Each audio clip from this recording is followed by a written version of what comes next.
Hola amigos, bienvenidos a Insercoin, soy Jaimix y hoy vamos a jugar a Freddy Pharkas, Farmacéutico de la Frontera. Vamos con el Acto 4 y el último de esta guía. The stage was set for Freddy's showdown. Wait, did I say slowdown? I meant showdown. No. I did say showdown, didn't I? I thought I did. Weren't sure. Anywho, now that Freddy was wearing his silver ear thing and his old gunslinging duds, nobody except Srini recognized him. Not even Sadie Overy or Penelope knew who he was. They thought Freddy had skipped town, and they thought this new guy was just a handsome, silver-eared stranger who happened to be especially up on his pharmacology. Now, Freddy didn't have a lot of time to lose because things in Coarse Gold was getting worser and worser.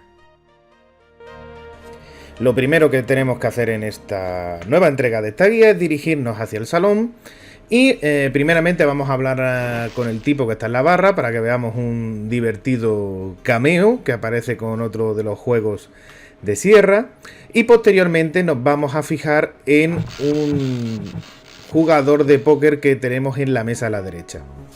Howdy, stranger. New in town? Hi, I sure am, and I'm looking for a hot time. I've been noticing some of your fine coarse gold fillies, and I wouldn't mind an introduction. Perhaps you could put in a good word for me with one of them. Of course, I know a lot of you boys gotta pay for your fun, but I figure a guy with my looks and breath, hey, they should be paying me, you know? Right? Right. By the way, my name's Laffer. Zircon Jim Laffer. Don't believe I caught yours. Oops, I think I smell something burning or something. Catch you later. Phew, what rock did he crawl out from under?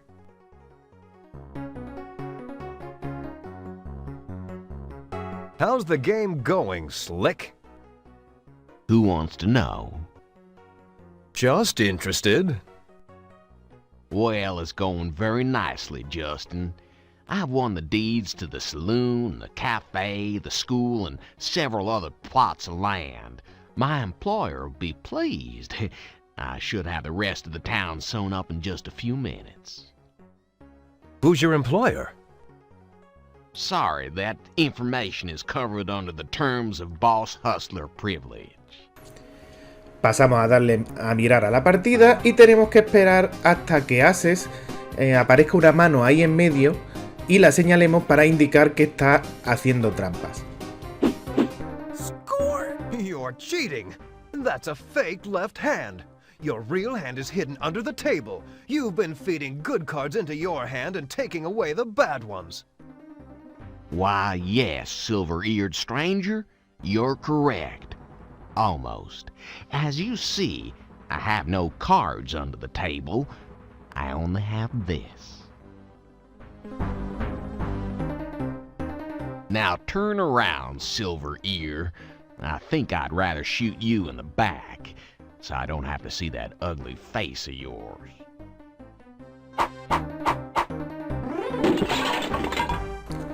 Cogemos ahora nuestra pistola y disparamos sobre el reposapiés de la barra que se encuentra a la izquierda.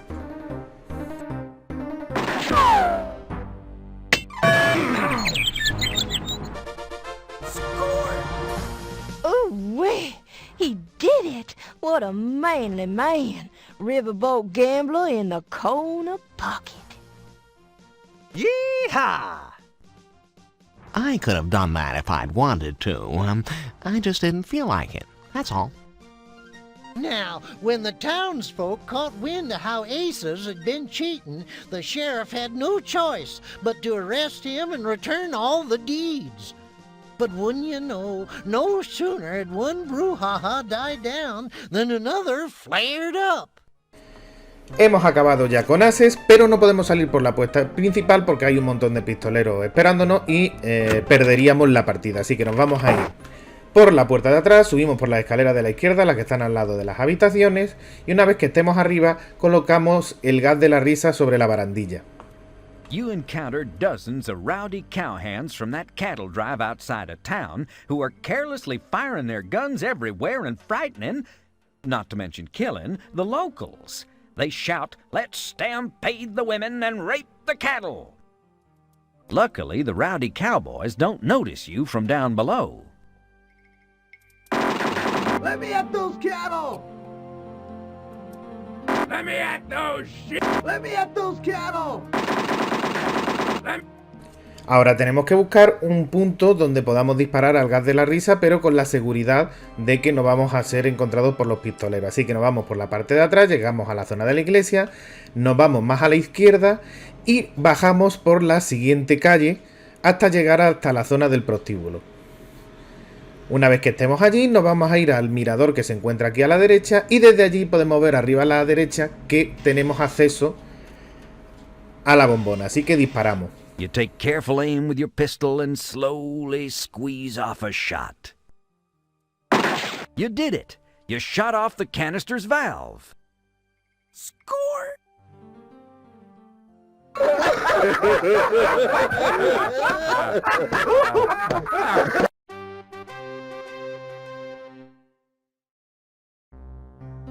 Yipperoonie! Freddy done made them cowhands laugh themselves to death with a well-placed bullet. Course, he didn't get much time to celebrate.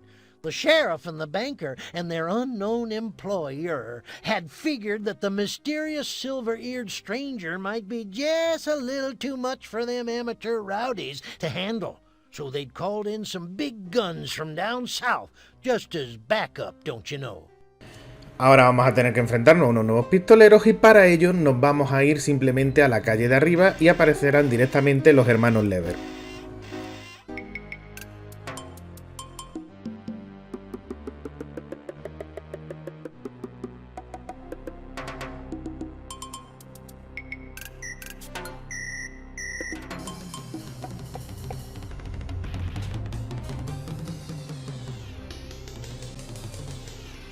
Hey, knock off the sound effects already! What's that rotten smell? Oh no, it can't be. You recognize that smell from your old days as a lawman. More dangerous than Jesse James. Meaner than Johnny Ringo. Deadlier than William Money.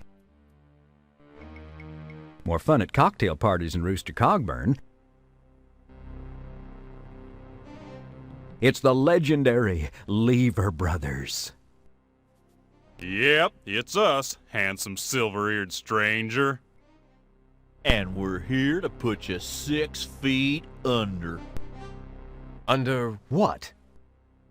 Your fervent prayer is that your few minutes of target practice with Srini will be sufficient preparation for odds like this. Ahora vamos a aparecer en un pequeño videojuego arcade, elegimos la dificultad y simplemente hay que abatir a los enemigos teniendo en cuenta que solo tenemos que disparar a los que tienen una diana en la figura y evitar darle a los inocentes, puesto que eso nos restarían puntos. El objetivo es llegar a 1300 puntos.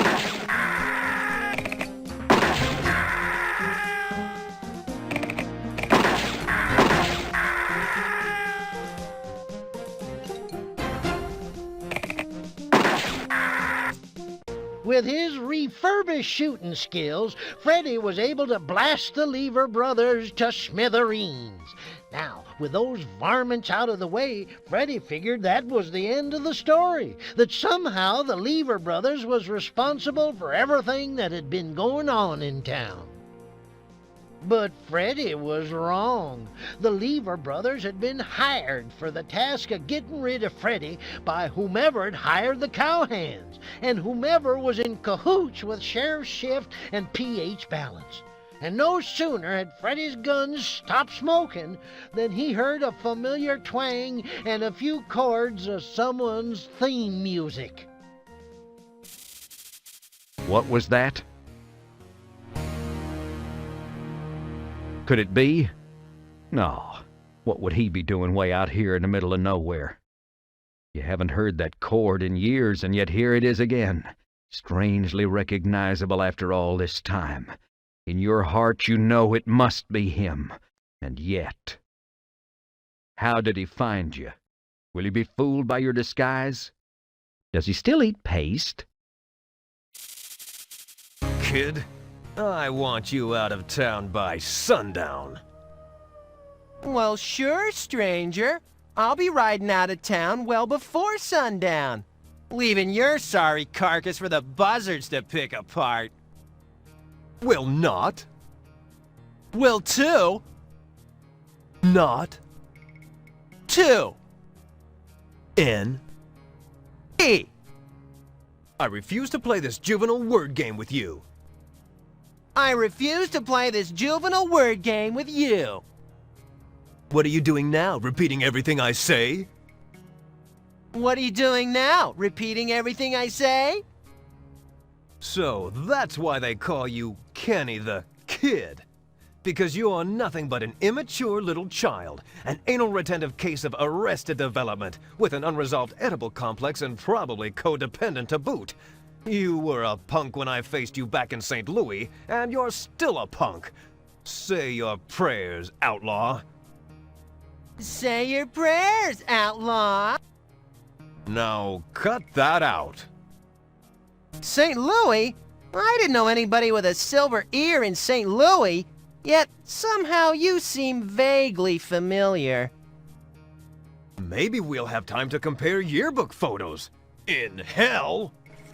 Sacamos nuestra pistola y disparamos hacia Kenny. Y lo que va a ocurrir es que nos vamos a disparar los dos a la vez. Y él nos ha arrancado la oreja que nos quedaba sana.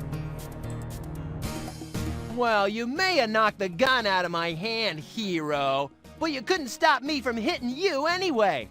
Sorry I got a mite sloppy when I pierced your ear. Looks like you'll bleed to death in a few seconds. Guess now I can tell Penelope that you won't be interfering with her plans anymore. Penelope? What did he say? Your head's swimming, but you're sure he said Penelope. Could it be her? Could she be the cause of all this? Para evitar desangrarnos, cogemos el pañuelo que tenemos alrededor del cuello y lo aplicamos sobre la oreja. You weakly pull the neckerchief from around your neck. You place your lucky neckerchief on your ear and press on it to staunch the flow of blood.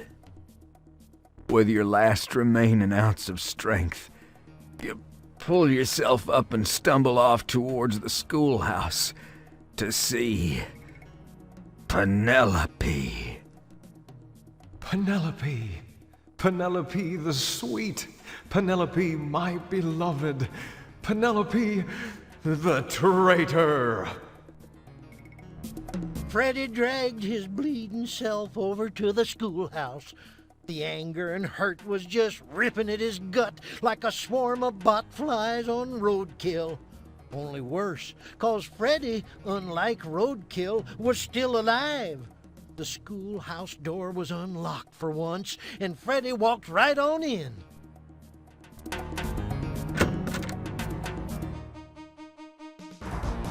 When Freddy stepped inside, Penelope was standing at the desk, packing in a hurry. She didn't even notice him come in. Gazing at her like that, Freddy saw her for the conniving snake in the grass she really was. All the bitter hurt and betrayal and rage was too much for Freddy to hold down.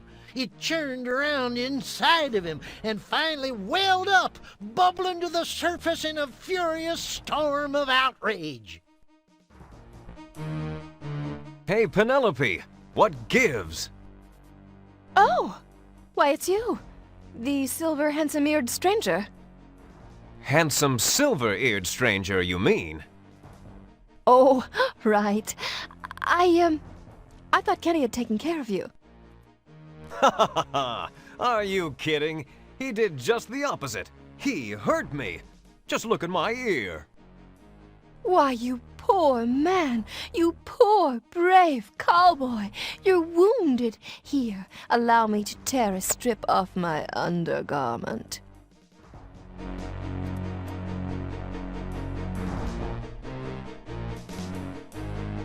Penelope slowly moved her hands up to her bodice and began to carefully unbutton it, one button at a time, staring straight into Freddy's eyes. You know, ever since I saw you capture that big, bad gambler at the saloon, I've been thinking about you. Thinking about how I wanted you. She slowly slipped her hands under the fabric. Could this be my Penelope? Is it hot in here? Or is it just me? And what's with all this echo? Thinking about how I needed you. And before Freddy knew it, Penelope yanked a derringer from her bosom and aimed it at him. Dead, that is. Drop him, gunslinger. Now! Pulsamos sobre las cartucheras que tenemos alrededor de la cintura. You resignedly unbuckle your holsters, letting your gun slip to the floor. Penelope appears to relax a little, but her finger is still on the trigger of the derringer. Looks like she might shoot at any moment. Y ahora, antes de que dispare, cogemos el pizarrín para defendernos. Score! You grab the slate and whip it around just in the nick of time.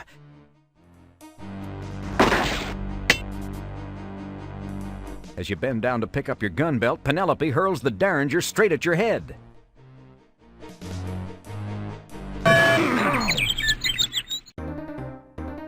Before I kill you, Mr. Gunslinging Stranger Hero type, let's just find out who you really are behind that silver ear.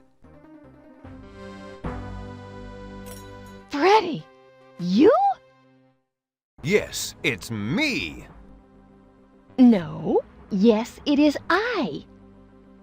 Boy, you can take the wicked villainous hoodwinking double-crossing lying slut out of the schoolteacher, but you can't take the schoolteacher out of the wicked villainous hoodwinking double-crossing lying slut. Why, Penelope, why? Why on earth have you done all this? Oh, I may as well tell you, you little runt. You know too much for me to let you live. Well, alright, here goes. I had just finished my education back in western Pennsylvania at the local Meadville Normal School when I saw a small ad on the school bulletin board seeking teachers for a, quote, lovely little village way out west nestled high in the Sierra Nevada mountains. I wrote a letter of inquiry and was offered the position by the Course Gold Board of Education. They even sent me stagecoach fare. Soon after my arrival, which you saw in the prologue, I believe. Am I boring you? Oh, good. I noticed the oily swamp behind the schoolhouse. Being a good Pennsylvania oil country girl, I grasped immediately that Course Gold was literally oozing money.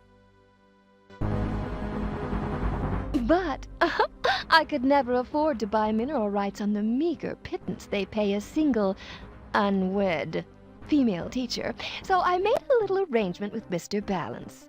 He foreclosed whichever mortgages he could, and convinced Sheriff Schiff to shut down everyone else. Balance would get the land and buildings for a song and give me the mineral rights I wanted, as long as I gave him what he wanted. But Penelope, you seem to be such a sweet, innocent young woman. How could you be such a sleazebag? Well, it had to be me, Freddy, don't you see? It's always the person you least suspect. Well, I didn't suspect Srini. Couldn't it have been him? Well, it's a little late for that now.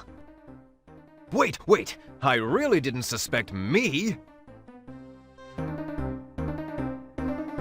Well, if it's you, then I'm doing the town a favor by disposing of you, aren't I? Oh, kill me. Penelope eyes the lantern sitting on the newel post. Oops! How clumsy of me! Oh well, Course Gold won't be needing a schoolhouse anyway. Wait, there were a lot of other people I didn't suspect. Ahora tenemos que pulsar varias veces sobre Freddy para que empiece a balancearse y termine cayendo al suelo. Y ya desde ahí puede arrastrarse hacia donde está la oreja de plata que se encuentra más a la izquierda. You scooch the chair closer and closer to your precious silver ear and just manage to snag it. Ahora cogemos esa oreja de plata y la frotamos contra el suelo para afilarla. Smart thinking. You frantically give the silver ear a few quick rubs on the stone floor. In a trice, the silver ear gets a sharp edge, ragged and rough, but sharp enough to be dangerous. Y una vez afilada la podemos utilizar para liberarnos de las cuerdas.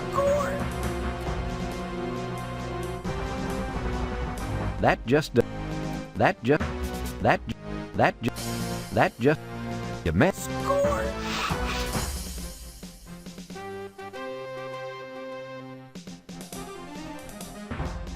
Justice will be done, madam. Damn, I knew I shouldn't have wasted my time packing those student folders. I shall allow you to choose the manner of your demise. Say what? Oopsie. Sorry, you took too long to decide. Penelope grabs one of the swords off the Civil War display above the blackboard. Ahora hacemos lo mismo que Penélope y cogemos la espada que se encuentra encima de la pizarra.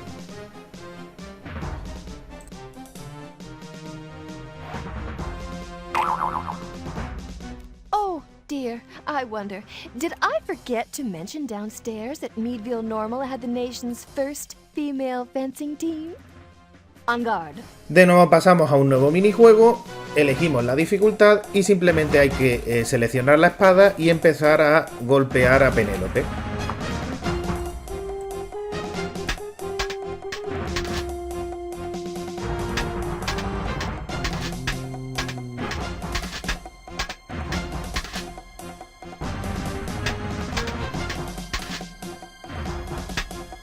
Curses, you foiled me! It's not a foil, it's a saber. A foil is straight and has two sharp edges, unless it's the smaller French foil, which is dull and is used chiefly for thrusting. A saber, like this one, is curved and has one sharp edge. As a teacher and a member of the fencing team, you of all people should have known that. Oh no. Foiled, defeated, and corrected. Now I really feel bad. And thank God for my high school intramural sports program. Otherwise, I'd be fettuccine Alfredo by now. Ahora va a aparecer Kenny y lo único que tendremos que hacer es lanzarle la oreja afilada contra él. Y con esto habremos ya acabado la aventura. Hey, it's you! I recognize you now from the old neighborhood. Freddy something. Good to see you again, Kenny. I hope I didn't hurt your hand out there in the street. Así que con esto pasaríamos ya a los créditos finales. Así que yo, como siempre, me despido hasta el siguiente vídeo de Insert Coin. ¡Hasta luego! Whoa, that was you out there? I didn't recognize you. Have you done something with your hair? No, not my hair, Kenny, but this!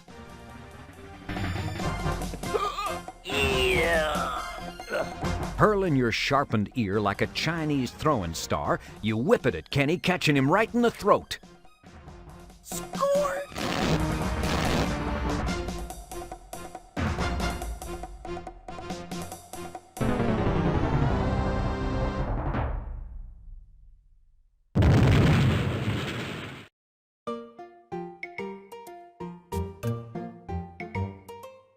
Yes, sir, by gum, by cracky. With his one good ear all mangled and grody, Freddy managed to leap from the schoolhouse just seconds before it went up in the biggest conflagration coarse gold had ever seen. The truth came out about Penelope and how she'd been plotting to buy up all the oil rights. There was no earthly way she could have survived the blast. Still, it were curious how they never recovered her body. Sheriff Shift and P.H. Balance were run out of town on a rail. The townsfolks leased the oil rights to some big developers. Soon everybody was rolling in dough, sprucing up the town and revitalizing coarse gold. Me, I eventually found my whittling knife, all gunked up. I don't remember dropping it. Must have had a spell of stupidity or something. And as for Freddy, well, he made himself another couple of silver prosthesii, one to replace the ear that Kenny just shot off, and one to replace the silver ear that ended up fatally lodged in Kenny's neck. What with all the fuss, Freddy was able to keep his gunslinging identity a secret. And it were a good thing, too, 'cause Freddy's adventures was far from over. But that, little nipper, is another story. Now get off my lap. You're starting to compact my vitals.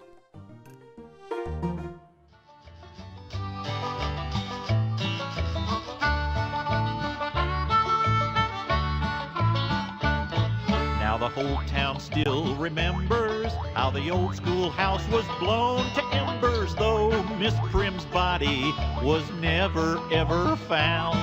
Since the sheriff and the banker made the folks of course gold red with anger, they tarred and feathered and ran 'em out of town. And Serini, he became an ordinary Rexall TP shaman down on the Pecos, where engine hearts still burn. While the townsfolk safe from danger talk about that silver earlobe stranger. Where did he come from, and when will he return? Farkas, Freddy Pharkas. Black gold fields were his legacy. Freddy Pharkas, Freddy Pharkas. Peerless, earless, and free.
Why, Penelope? Why?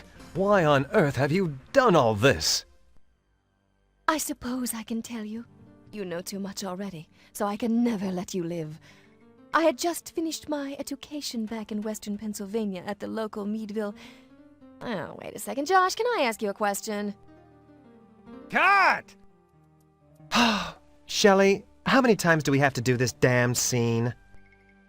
It's just that I don't understand my motivation for this speech. Oh, jeez. I mean, why would Penelope reveal all this to Freddy? Why doesn't she just kill him and get on with it, for crying out loud? Just do it, all right? I want to get home tonight. Look, I've got people coming in from the coast. This is about acting, Gil. You wouldn't know anything about that. Shell, it's just a plot device so that the audience understands what's going on. Otherwise, we leave a lot of unanswered questions. Oh, can't we just put it in the manual instead, Joshy, sweetie, booby, honey? It's just so dull. No, they might read it before they finish the game. Ready to take it again? All right, fine, I suppose. And action!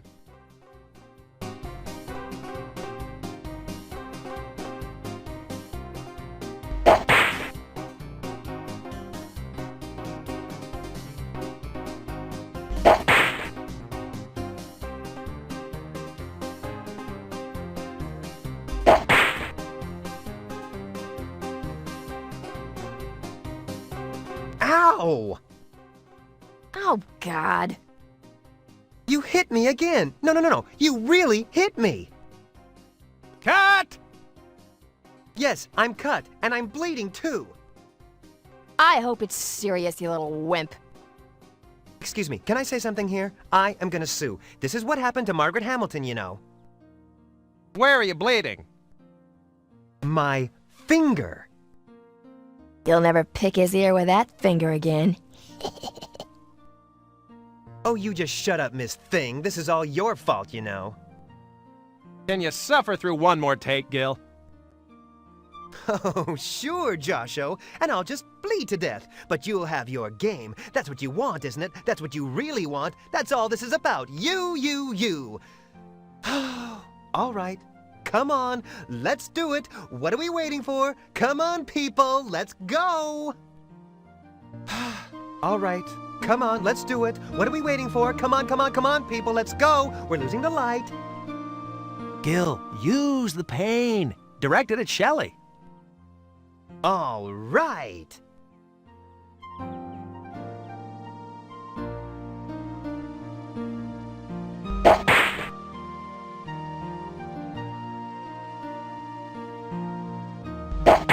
Oh, my formal fellow, I am but a weary traveler from a land far, far away. Cut! What was wrong with that? The accent slipped, babe. Good. I didn't hear any Italian creeping in. I thought it was pretty good. You don't like my accent? You call my agent. I can't work under these conditions. I'm going to my trailer. Antonio, don't walk on the ants! Ants? Ha! That's what I think of your lousy ants. Mike, get Antonio's agent on the phone. Steve, get the rest of the programmers down here. Gil, take 5.